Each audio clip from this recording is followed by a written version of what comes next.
लोग अक्सर पूछते हैं बिहार में काबा, तो इन दिनों कहा जा रहा है बिहार में बाबा बागेश्वर के माहौल बा। बीते 5 दिनों में उन्होंने अपनी कथा के जरिए माहौल जबरदस्त बनाया है। आलम यह है कि विपक्ष उन्हें बीजेपी का मोहरा बता रहा है। आरजेडी की ओर से तो उनकी गिरफ्तारी तक की मांग हो रही है, लेकिन बाबा का कहना है कि वो किसी के मोहरे नहीं बल्कि सिर्फ हिंदुत्व के चेहरे हैं। भारत हिंदू राष्ट्र की, भारत हिंदू राष्ट्र की जय सिया राम।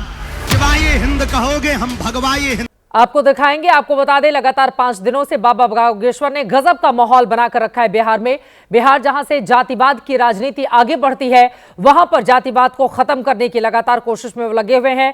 हिंदुओं के ध्रुवीकरण की कोशिश में उनकी ओर से लगातार कवायद की जा रही है, जिसको लेकर विपक्ष सहज नहीं है। इसी वजह से दोनों ही तरफ से आरोप प्रत्यारोप के दौर जारी हैं।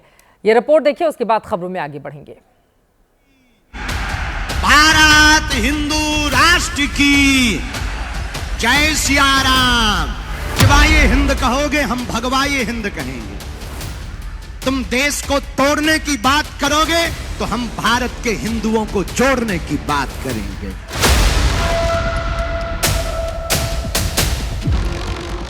तुम हमारा साथ भर दो, हम तुम्हें हिंदू राष्ट्र देंगे। हम हिंदू मुसलमान नहीं करते, हम भैया मुसलमानों के खिलाफ नहीं हैं, हम तो केवल हिंदू हिंदू करते हैं। जब तक भारत हिंदू राष्ट्र नहीं बन जाएगा, तब तक न रुकेंगे, न झुकेंगे, न मुड़ेंगे। भारत को हिंदू राष्ट्र बना करके ही रहेंगे। अरे बिहार वालों, जाग जाओ। छुआछूत की, जात पात की करो विदाई। अरे जोर से बोलो, जात पात की करो विदाई। हम सब हिंदू।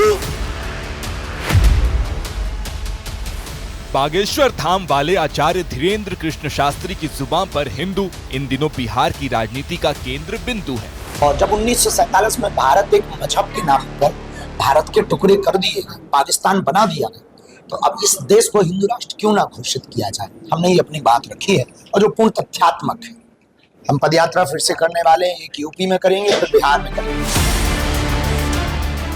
विपक्ष को लग रहा है कि बाबा के हिंदू नाम से बीजेपी का काम बन सकता है।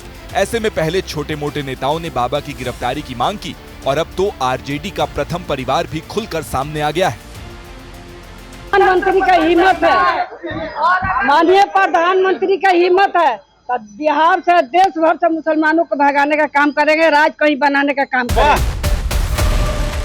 राबड़ी ने कैमरे पर बोला तो बेटी रोहिणी आचार्य ने सोशल मीडिया के जरिए बाबा पर हल्ला बोला। इसी लाइन पर पप्पू यादव भी हैं, जो सांसद तो निर्दलीय हैं, लेकिन कांग्रेस के करीबी हैं। एक बाबा की ये मार्केटिंग करते हैं, जो फ्रॉड नाम की, मतलब उतना बड़ा फ्रॉड बाबा, इनके टुच्चे बाबा लोग हैं ये लोग, फ्रॉड नटवर लाल हैं, को भी बिहार घुमा रहे हैं। बीजेपी हमेशा बाबाओं पर और गलत चीजों पर भरोसा करके चुनाव जीतती है। इस पर बीजेपी ने भी तीखा जवाब दिया। इन नेताओं को वोट बैंक का भूखा और सनातन विरोधी बताया। एक ही थैली के चट्टे बट्टे हैं पप्पू यादव भी और आरजेडी भी, एक ही मानसिकता के हैं, दोनों एक ही वोट बैंक के लिए लड़ रहे हैं। ये वोट बैंक की राजनीति के कारण ऐसा करते हैं, मुसलमानों को खुश करना चाहते हैं। बाबा बागेश्वर की बिहार यात्रा धार्मिक थी। उन्होंने गोपालगंज में एक श्रद्धालु के निवेदन पर हनुमंत कथा की, लेकिन आरजेडी को लगता है कि उनकी बिहार यात्रा के पीछे बीजेपी है। तो दिल्ली में बैठा बाबा है ना, वो दाढ़ी वाला, उसी का ये सब चेला लोग है। जितना बिहार में आ रहा है वो सब चेला है। लेकिन आचार्य धीरेन्द्र ने ऐसे आरोपों को सिरे से नकारा है।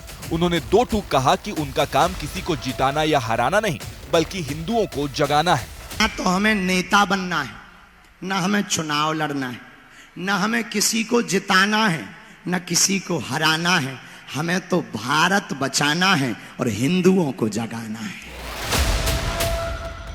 5 दिन की बिहार यात्रा में आचार्य धीरेन्द्र बांका भी गए, जहां उन्होंने यज्ञ और मंदिर की प्राण प्रतिष्ठा में हिस्सा लिया। उनका मुख्य पड़ाव गोपालगंज था, जहां उन्होंने 5 दिन तक हनुमंत कथा की, हिंदू राष्ट्र की अलख जगाई, जिस पर बिहार की सियासत गर्मा गई है।